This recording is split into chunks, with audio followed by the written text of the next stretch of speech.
di dalam jemaat Kolose ini, karena kebetulan bahwa di dalam jemaat ini, bukan kebetulan, sebelum Injil itu masuk ke Asia atau menyebar, memang sudah ada ajaran-ajaran yang terlebih dahulu ada di sana. Yaitu memang ada beberapa ajaran-ajaran atau paham-paham yang sudah lama ada sebelum Injil itu masuk ke daerah tersebut. Dan sebelum lebih lanjut, saya akan beri judul firman Tuhan malam hari ini, The Mystery. Nah, The Mystery. Nah, ini dia. The Mystery. Nah, jadi penulis Kolose ini atau suratan Kolose ini ditulis tahun 60 sampai 61 Masehi. Dan kalau saudara baca kitab Kolose ini, memang Paulus banyak sekali mengedepankan keutamaan Kristus. Dan memang tema daripada surat ini sendiri adalah bahwa Kristus itu adalah Tuhan yang tertinggi, dan dia itu, keselamatan itu hanya cukup saja dengan dia, ya. Di dalam Kristus itu cukup Kristus sebagai keselamatan kita. Dan itu menjadi tema daripada surat ini. Nah, kenapa surat temanya itu berhubungan semuanya dengan ini? Itu berarti di dalam jemaat Kolose itu terjadi suatu gejolak yang berhubungan dengan hal-hal ini, saudara. Berhubungan dengan hal-hal ini. Saya ingat kalau kita kirim surat dulu ya, kirim surat. Saya dengan istri saya masih sempat itu kirim-kirim surat. Dan akhirnya kena Torat di Beji, di sekolah Alkitab. Dan inti daripada surat itu tidak mungkin itu mengadres atau menyinggung hal-hal yang tidak berhubungan dengan hubungan cinta kami, ya. Berarti kalau saya kirim sesuatu, kirim surat, itu pasti berhubungan dengan suasana hati atau keadaan yang terjadi saat itu. Nah, demikian juga Paulus. Kenapa dia mengirim surat ini kepada jemaat Kolose? Karena terjadi hal-hal yang demikian di jemaat Kolose. Seperti halnya di Galatia. Di Galatia pun demikian. Terjadi hal-hal yang bertolak belakang dengan apa yang telah diajarkan atau yang telah dibangun oleh Paulus, sehingga dia harus menulis surat, saudara. Menulis surat. Dan di jemaat Kolose ini hal-hal yang terjadi adalah bahwa di situ ternyata jemaat di situ sudah mulai terpengaruh dengan yang namanya Judaisme dan filsafat Yunani. Saya tahu orang-orang sekolah itu pasti, kita aja di sekolah Alkitab kelas 1 aja sudah dapat etika dan logika. Itu adalah salah satu cabang dari ilmu filsafat. Ya. Judaisme itu ajaran-ajaran orang Yahudi, ya, orang Yahudi. Bagaimana menjual beli. Nah, bukan, saudara. Karena orang Yahudi terkenal dengan jual beli yang hebat, pebisnis yang hebat. Tetapi dalam konteks ini, bahwa ajaran yang dikemukakan oleh orang-orang Yahudi adalah berhubungan dengan Taurat, berhubungan dengan sunat. Namun dalam kitab Kolose pasal 2 ini ayat 11, Paulus mengatakan bahwa kamu itu bukan lagi disunat secara lahiriah, tidak lagi terjadi pemotongan kulit secara daging, tetapi sebaliknya secara roh, tubuh yang berdosa itu sudah ditanggalkan oleh kematian Kristus. Nah, itu di counter lagi oleh Paulus. Dan kenapa dia melakukan ini? Karena dia anggap bahwa ini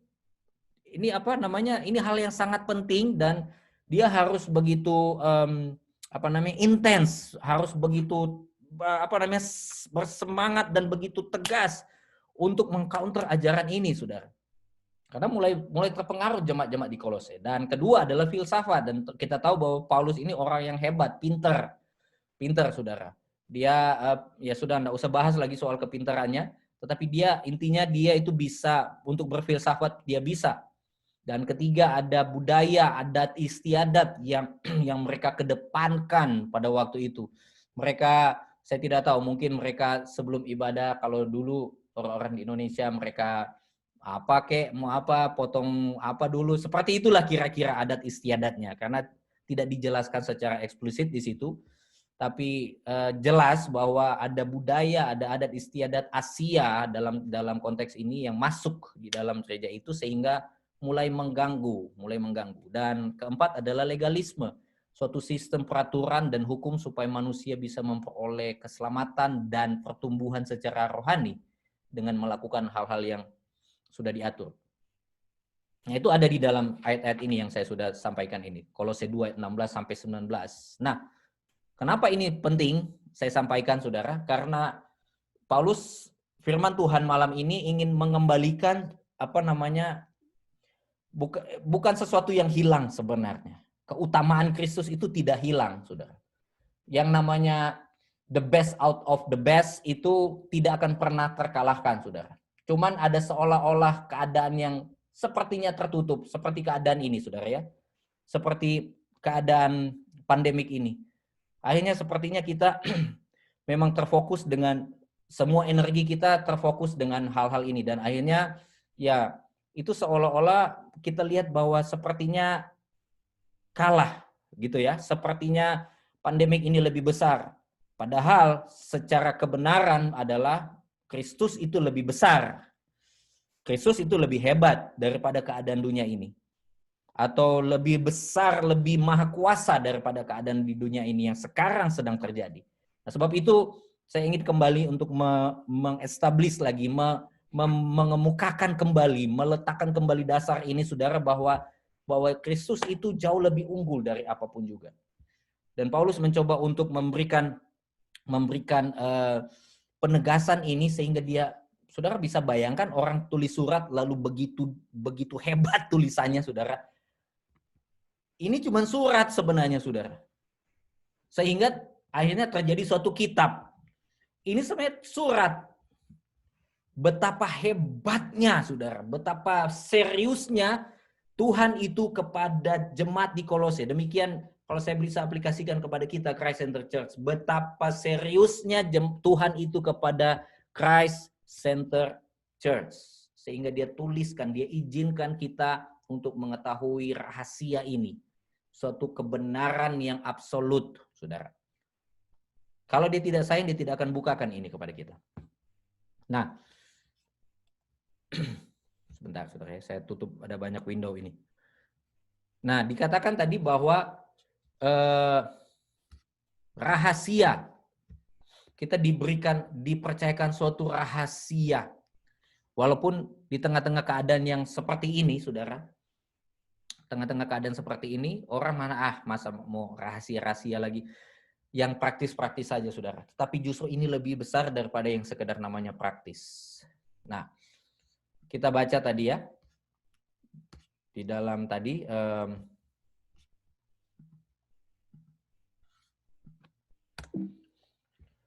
aku telah menjadi pelayan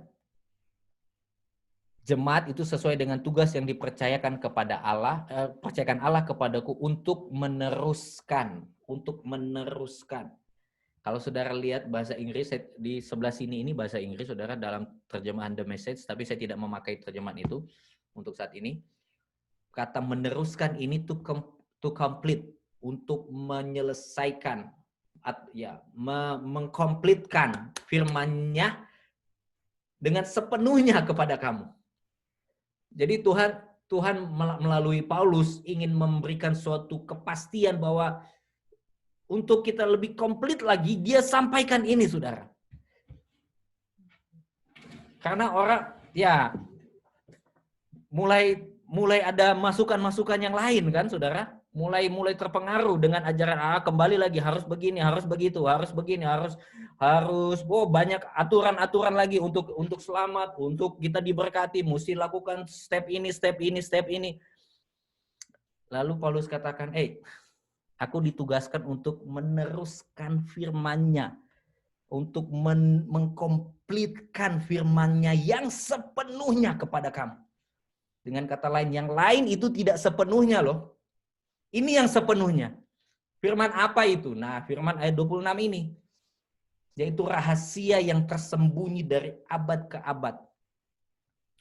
Dari abad ke abad, dari turunan ke keturunan, atau bahasa Inggris katakan from generation to generation. Itu tersembunyi, saudara. Orang berusaha, nabi-nabi berusaha untuk membuka. Mereka ada, mereka sampai cemburu, katanya firman Tuhan dalam kitab yang lain. Mereka tuh cemburu dengan orang-orang yang hidup zaman kita, saudara. Daniel bernubuat begini, bahwa di akhir zaman itu pengetahuan itu akan bertambah-tambah.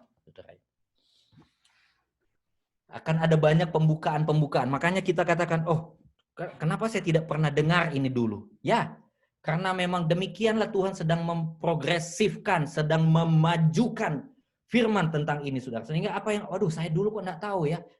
That's right. Ini sementara dibukakan, sementara diproklamasikan kembali, saudara.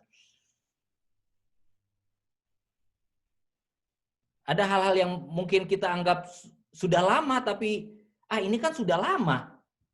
Tapi Tuhan bukakan kembali menjadi hal yang baru, saudara. Kenapa? Karena maksud dan rencana Tuhan, dia harus menyampaikan firman yang sepenuhnya kepada Christ Center Church. Firman sepenuhnya, dia tidak mau setengah-setengah, saudara. Dia tidak mau TG-TG, orang Manado bilang. Dia tidak mau yang half-half. Half-half, kalau kopi enak, saudara. Ada krim, ada susu di situ. Tapi kalau firman, Tuhan Yesus mau yang sempurna, semuanya kita dapat. Nah, rahasia yang tersembunyi dari abad ke abad, turunan ke turunan, dia berusaha, dia sampaikan. Kalau saudara baca ayat selanjutnya, dia bilang, ini yang kupergumulkan. Paulus itu dengan susah payah pokoknya dia usahakan supaya berita Kristus itu sampai, harus landing, saudara. Harus landing pokoknya. Dia usahakan, dia bilang, aku sampai tidak menghiraukan nyawaku. Kenapa? Untuk keuntungannya dia bukan, saudara. Supaya berita tentang Kristus itu, tentang kabar baik itu sampai, landing, saudara. Wow. Paulus begitu antusias, kenapa? Karena dia tahu bahwa berita kabar baik ini begitu masif, saudara. Begitu hebat. Nah, lanjut saja, saudara. Yaitu rahasia yang tersembunyi, yang berabad-abad, tetapi yang sekarang dinyatakan. Nah, dinyatakan ini bukan sekedar, diumumkan seperti itu. Tetapi dinyatakan ini adalah Tuhan itu memberikan dirinya untuk diraba secara tangible, saudara, secara physically, dia bisa dipegang, dia bisa disentuh, dia bisa dipeluk, ya. Walaupun kalau saudara lihat sejarah atau kisah-kisah di Perjanjian Lama, Tuhan itu tidak pernah turun sedekat itu kepada manusia. Nggak pernah, saudara. Dia turun dalam tiang awan, tiang api. Dia turun di Gunung Sinai, dia hanya memperlihatkan belakangnya saja. Apalagi dia turun, ada begitu banyak hal perwujudan dari Allah yang waktu itu mencoba untuk mendekatkan diri dengan bangsanya, bangsa pilihannya, tetapi belum secara sempurna, saudara. Nah, saat ini dinyatakan, artinya dibuat physically atau dibuat secara fisik, secara manusia, kita bisa sentuh dia. Kita bisa dekat dengan dia. Dan itu yang Yesus lakukan selama dia ada di muka bumi ini. 3,5 tahun pelayanannya, dia begitu dekat. Dia begitu close dengan orang-orang. Dia tidak pernah jauh-jauh, saudara. Dia mau dekat, in touch dengan orang. Dia masuk ke community ini, masuk ke community ini. Dia duduk dengan orang-orang pemungut-pemungut cukai. Dia makan bersama, dia minum bersama. Dia datang di rumah Simon si Kusta. Dia masuk kenapa, saudara? Karena itu dinyatakan. Dinyatakan, saudara. Dibuat nyata. Sudah bukan lagi bayang-bayang, saudara. Dan Yesus yang sama pun membuat dirinya nyata di depan saudara. Nyata di depan saudara. nyata dalam hidupmu. Saudara, ada, kalau saya bersaksi sedikit, saudara, di tetangga kami di atas itu, tapi sekarang dia sudah tidak ada. Dia cuma 1 bulan tinggal di situ, saudara. Dan pendek cerita, suatu waktu malam-malam sementara jam doa kita, doa gini, dia turun, dia konseling dengan kami, dia datang ngobrol. Dan akhirnya saudara tahu bahwa anaknya itu 4 tahun, umur 4 tahun. Lalu dia datang, dia turun, lalu mamanya bilang, coba kamu bilang Mazmur 23. Lalu dia tidak baca, sudah umur 4 tahun, saudara. Lalu dia mulai seperti berkhotbah kepada kami. I am a good shepherd. God is my shepherd. I shall lack nothing, something like that, bahasa Inggris. And then bahasa Inggris dia mulai begini, saudara. Dia begini. Wah, kami berdua dengan istri nangis, saudara. Ini anak kecil yang bicara. Saya teringat Yesus berkata kalau dia menaruh kekuatan kepada mulut bayi-bayi, saudara, untuk membungkam musuh. Karena waktu itu kami ada dalam keraguan yang besar tentang masa depan ini, saudara. Lalu dia datang bicara, anak kecil 4 tahun, saudara. Dan setelah kami ngobrol, dia bilang, tadi malam, anak ini cerita, dia bicara, tadi malam Tuhan Yesus datang kepada saya. Ini yang saya katakan tadi, tangible, saudara.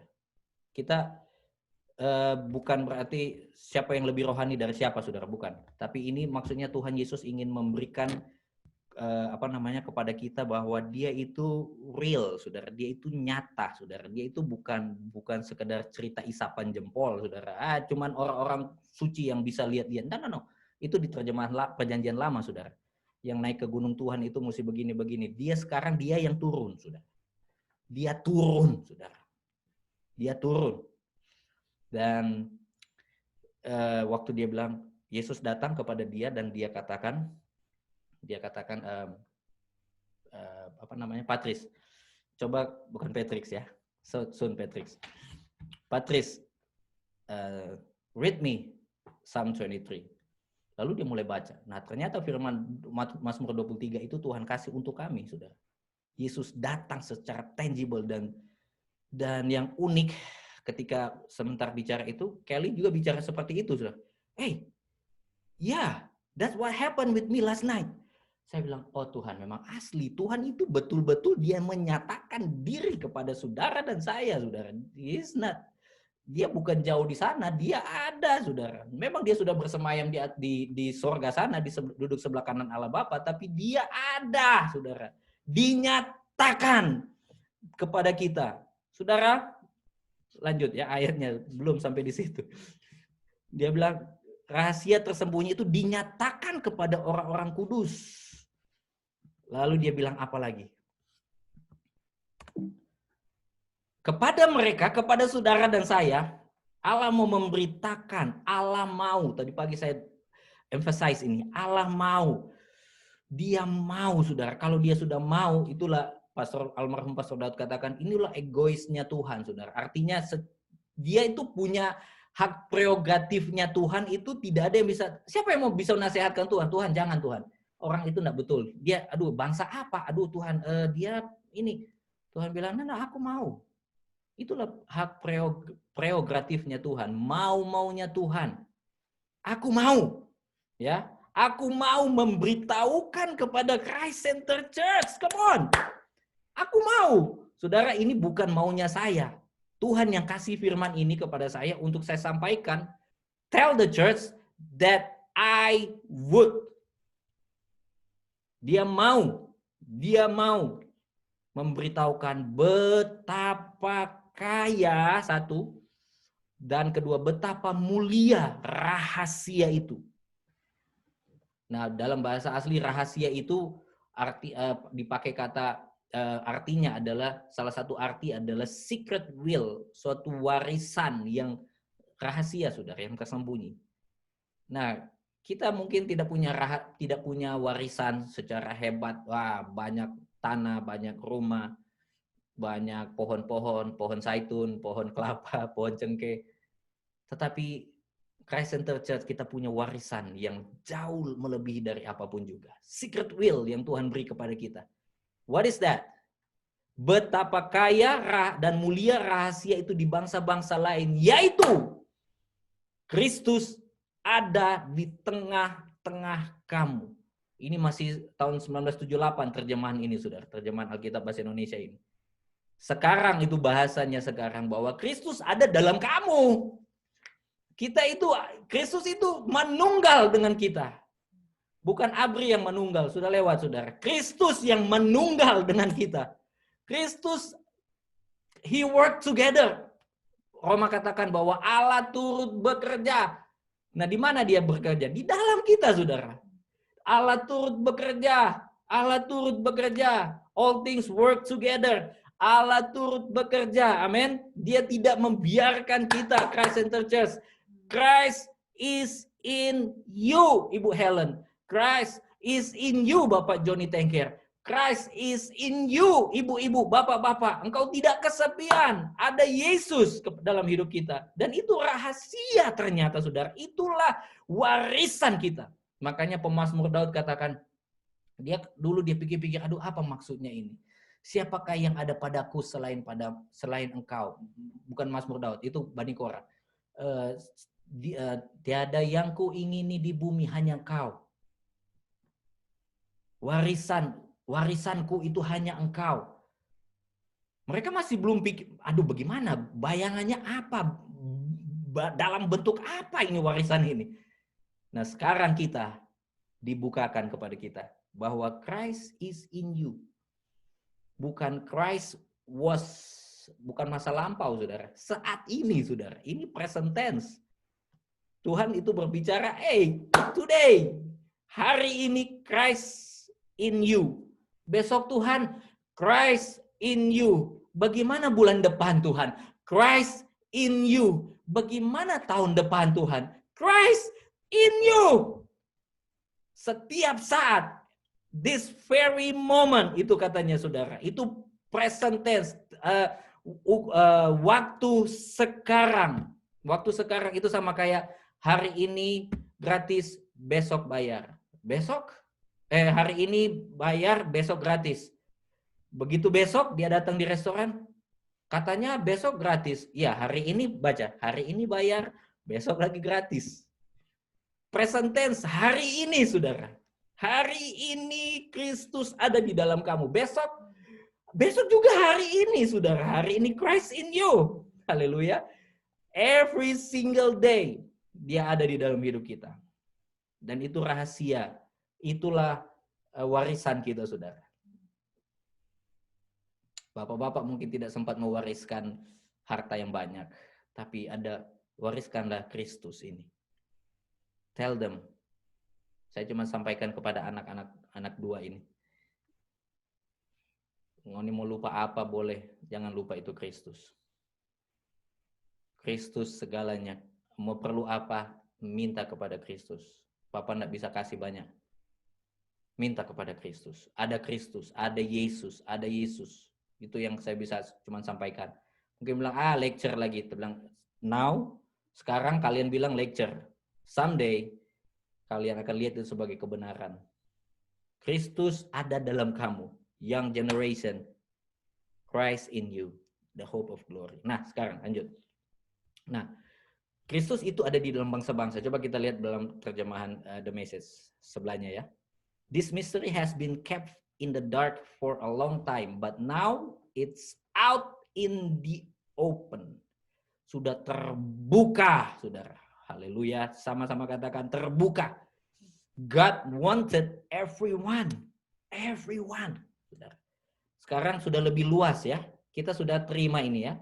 Sekarang mari saya percaya kita seperti Paulus, kita akan menjadi orang-orang yang bahasa tadi meneruskan ya. Meneruskan firman yang seutuhnya bahwa God wanted everyone. Semua katakan everyone. Haleluya. Ini inklusif, saudara. Inklusif. Itu bahasa teologinya inklusif, artinya dia menarik banyak orang, saudara. Come on, welcome home. Seperti waktu di Lukas 15, waktu Yesus dijumpai oleh ahli-ahli Taurat dan orang Farisi duduk makan loh, saudara, dengan orang-orang yang downcast, yang sudah terbuang di dalam masyarakat. Lalu mereka katakan, kenapa? Kok dia Tuhan, kenapa dia duduk makan dengan mereka? Lalu Yesus memberikan perumpamaan ini. Dia memberikan 3 perumpamaan inklusif yang menarik, melibatkan orang banyak, melibatkan orang-orang yang ini seperti ini, everyone, not just Jews, bukan hanya sekedar orang Yahudi saja, bukan hanya untuk orang Manado saja, saudara, bukan hanya untuk orang Tondano saja, bukan hanya untuk orang Langgoan saja, bukan untuk orang Surabaya saja, ya, bukan hanya untuk orang yang baik-baik saja, halo. Bukan hanya untuk orang yang kelihatannya hadir terus di gereja saja. Justru ini untuk orang-orang yang di luar sana. Mari kita seperti Paulus ini ditugaskan untuk meneruskan bahasanya. Meneruskan, ya. Christ in you. Nah, wanted not just you to know. Saudara tahu? Untuk tahu. Tadi setelah kami pulang gereja, setelah tutup gereja di depan, di pagar, lewat satu orang, saudara. Lewat satu orang. Lalu orang ini kasihan sekali, saudara. Lalu dia lihat kami, dia tunjuk begini. Lalu dia bilang, hey, dia pakai bahasa Spanish. Terus saya bilang gini, sorry, we don't speak Spanish. Hey, God loves you. God bless you. Seperti orang gila, saudara. Sorry to say, tapi seperti orang yang gila. Lalu saya dekati, dia tidak pakai masker, saudara. Saya dekatinya bukan 6 feet, tapi agak 10 feet, saudara. Lalu saya bilang, you know what? Christ in you. Dia bilang, in you too. Oh my goodness. Saya bilang, hey, God is serious with me. God is serious with you. Saya sama Ellen bilang, mau ragu apa lah itu orang yang Tuhan. Sampai orang sostenga begini aja Tuhan pakai untuk bicara, saudara. Nah, saudara, not just Jews. Bukan hanya orang Yahudi saja. Tapi dikatakan, to know rich the glorious secret inside and out. Untuk tahu kekayaan, kemuliaan dari rahasia ini luar dalam. Tuhan mau bukan cuma orang Yahudi saja, bukan hanya orang gereja saja. Come on, lebih spesifik saya akan bicara ini. Bukan hanya orang yang kita sukai saja. Ya, bukan hanya dia kok baik-baik. Oh, ngana Christ in you.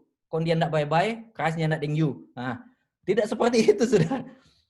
Lebih spesifik lagi kepada suami istri, Christ in you. Lebih luas lagi kepada teman-teman tetangga kita. Katakan kepada mereka, karena kita hanya menjadi saluran. Kita ditugaskan untuk meneruskan. Haleluya. Meneruskan. Apa katanya? To know riches, this riches and glorious secret inside out. Regardless. Terlepas, bahasa Indonesianya, bahasanya katakan terlepas dari latar belakang mereka. Saudara, Tuhan mulai memberikan hati kepada Christ Center Church untuk memiliki hatinya, untuk inklusif. Memang ada orang yang tidak setuju dengan inklusif, saudara. Oh, masa orang tak, ya, that's who it is. That's our God is. Inklusif, saudara. Mari kita mulai lanjutkan ini kepada tetangga-tetangga kita, kepada orang-orang kita, kepada orang-orang yang kita anggap, aduh nyebelin nih orang ini. Christ in you. Kepada orang-orang yang sudah jauh, katakan Christ in you. Sebagaimana Christ in us, ya, sebagaimana Kristus ada dalam Ibu Joyce, demikian pun Kristus ada kepada supervisor di Setco mungkin yang walau alam mungkin. Baking sakit gigi atau apa. Christ in siapa? Mari kita mulai lihat Ingat siapa yang Tuhan taruh dalam hatimu. Christ in siapa nanti? Christ in siapa? Kita diberikan project, ya. Christ in who? Christ in siapa? Lanjut. Latar belakang, terlepas dari latar belakang agamanya apa? Wah, ini lebih, waduh, masa jadi orang Islam kita katakan Christ in you, bagaimana ini? Saudara, penginjilan itu apa nanti tunggu jadi Kristen dulu baru kita katakan dia Christ in you? Tidak, saudara. Kita lepaskan berita ini. Ini seperti jala, saudara. Bukan lagi jala biasa, ini jala harimau, saudara. Christ in you. Dia lepas begitu. Haleluya. Saya percaya pandemik ini Tuhan mengizinkan untuk kita melihat bahwa jala-jala ini sudah mulai penuh dan mulai ditarik, saudara. Mulai kita menarik, ya. Mulai kita menarik. Mulai kita tarik ini, kita tidak perlu jadi pendeta, saudara. Lepaskan saja Christ in you. Beritakanlah kabar baik. Sampaikan bahwa, hey, you know what? Jesus love you. Di tempat pekerjaanmu itu ladang paling luas, saudara. Sudah paling banyak saudara bisa sampaikan kabar baik itu di sana. Atau ada orang engkau lihat, aduh, ini ibu ini kok kayaknya ini sekali dengan saya. Ini bapak ini kok kayaknya ini sekali dengan saya. Katakan kepada dia, hey, Jesus loves you. Christ in you. Mulai tarik, saudara, ini jala. Sudah mulai penuh, saudara. Come on. Sudah mulai penuh. Ya. Terlepas dari background, dari agama, dari apapun. Mari katakan Christ in you. The mystery in nutshell is just this. Begitu simple. Christ in you. So, therefore, you can look forward to sharing in God's glory. Bahasa Inggris itu, saudara. Bahasa Indonesianya bilang begini, supaya kita, bahasa Indonesia, terjemahan Indonesia bilang, Kristus ada di tengah-tengah kamu, Kristus yang adalah pengharapan akan kemuliaan. Terjemahan tadi katakan, Kristus ada di dalam kamu, sehingga kita bisa melihat, punya harapan ke depan. Yes, I can live. Yes, saya bisa dapatkan kemuliaan Tuhan. Yes, kesembuhan menjadi milikku. Yes, anak-anakku diberkati Tuhan. Masa depan mereka masa depan yang penuh harapan. Kristus ada dalamku. Yes, istriku sembuh. Yes, suamiku sembuh. Kristus ada di dalamku. Yes, saya bisa menjadi berkat bagi banyak orang. Dan lebih khusus, God's glory itu. Kemuliaan Tuhan itu dikatakan dia akan share dengan kita, saudara. Berbagi. Tuhan bagikan kemuliaannya bagi kita, saudara. Bukan untuk kita supaya jadi orang Superman. No. Oh, kalau kita punya kemuliaan Tuhan, orang tidak akan bisa sentuh kepada saya. Bukan seperti itu tujuannya. Tuhan tidak memberikan orang menjadi Superman sehingga menjadi one man standing, saudara. No. Tuhan memberikan kemuliaannya supaya kita lebih lagi banyak menarik banyak orang kepada Kristus. Bukan lagi seperti Musa.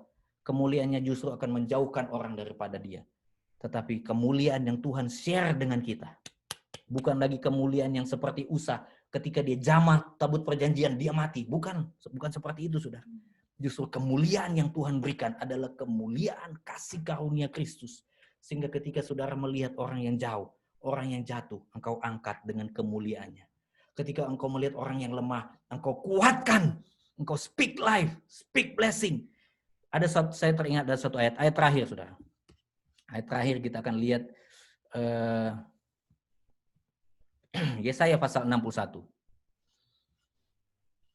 Yesaya, mana itu?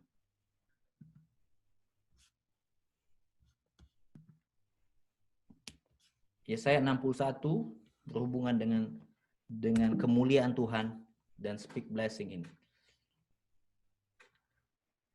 Ayat 3, untuk mengaruniakan kepada mereka perhiasan kepala ganti abu, minyak untuk pesta ganti kain kabung, nyanyian puji-pujian ganti semangat yang pudar, supaya orang menyebutkan mereka pohon terbantin kebenaran. The oak tree, bahasa Inggrisnya, oak tree India sana, bukan, saudara. Oak tree, tanaman Tuhan untuk memperlihatkan keagungannya. Nah, ini dia. Ini yang akan kita speak live kepada young generation, kepada gereja kita. Mereka akan membangun reruntuhan yang sudah berabad-abad. Sudah tidak mungkin, disitulah tempat mereka, saudara. Akan mendirikan kembali tempat-tempat yang sejak dahulu menjadi sunyi.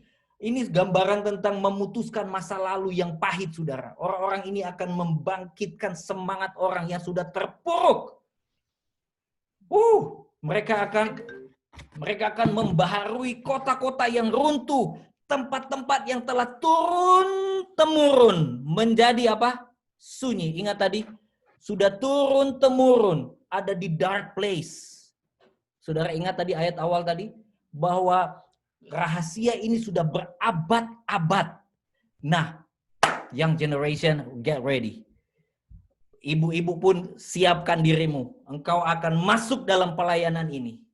Bahwa Christ Center Church akan membangun reruntuhan yang sudah berabad-abad. Bagaimana membangun? Dengan Christ in you. Christ in you. Itu akan membangun orang. Bukan lagi, hey, pidi neraka ngana. Itu tidak akan membangun orang. Christ in you. That's gonna build them up.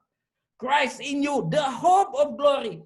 Saudara bisa bersaksi sebagaimana saya bisa mendapatkan kemuliaan Tuhan. Kamu pun bisa mengalaminya. Mari saudara mulai sharekan kebaikan Tuhan bagi banyak orang. Share the good news to so many people. Membangun reruntuhan yang sudah berabad-abad. Orang sudah mulai menutup diri dengan kebenaran. This is the moment, saudara, untuk maju. Ibu-ibu, Ibu Foni, Sumilat, engkau akan berkata kepada orang yang sudah lama menutup diri, wayam yuk kita sudah mau percaya itu Tuhan. Katakan kepada dia, Christ, Tuhan Yesus ada dalam engkau. Dan akan mendirikan kembali. Saudara, ini merestore. You restore every heart that is broken. See? Dia mendirikan, merestorasi kembali tempat-tempat yang sejak dahulu menjadi sunyi. Orang-orang yang sudah terbuang dari dulu. Domlah aso nak tapake kok orang. That's the marketplace of the grace of God. Itulah marketplace daripada kasih karunia Tuhan. Saudara akan kaget akan melihat orang-orang ini. Kota-kota yang runtuh. Orang yang tadinya hebat dipakai Tuhan, lalu runtuh karena keadaan, kecewa dengan Tuhan. Orang-orang itu yang engkau akan layani. Dan akan katakan, Christ in you, the hope of glory. Tempat-tempat yang telah turun-temurun menjadi sunyi. Banyak orang katakan, kita sudah generasi ke generasi cerai. Anak saya pun nanti akan cerai. Cucu saya pun mungkin akan cerai. Katakan kepada mereka, Kristus ada dalam kamu. Kristus adalah pengharapan akan kemuliaan. Orang-orang luar akan melayani kamu sebagai gembala kambing dombamu dan seterusnya. This is what we have to speak life about. Ini akan kita speak life kepada generasi-generasi ini. Kepada umat-umat, kepada hamba-hamba Tuhan, kepada ibu-ibu yang hadir pada malam hari ini. Engkau bukan sekedar hanya hidup, cari uang, bekerja. Tetapi ada tujuan Tuhan. Ada kota-kota yang akan dibangunkan kembali. Ada bangsa-bangsa, ada tempat-tempat yang sunyi sudah tidak bisa terjangkau. Ada orang-orang yang sulit untuk terjangkau. Karena berita Kristus di dalam kamu ini, engkau akan masuk ke sana. Engkau akan pintu-pintu akan terbuka. Berabad-abad sudah tertutup. Kata firman Tuhan, terbukalah pintu yang sudah berabad-abad. Terbukalah. Christ Center Church akan masuk dan menjadi berkat. Puji Tuhan, selamat malam, Tuhan memberkati. Saya serahkan pada Bapak Gembala. Haleluya, puji Tuhan. Tuhan itu baik bagi kita semua. Kita boleh dipuaskan dengan Kristus yang ada dalam kamu, manunggal dengan kita, yang adalah dikatakan benefitnya adalah Kristus yang men-sharekan kemuliaannya, pengharapannya kepada saya dan saudara sekalian, pengharapannya yang Tuhan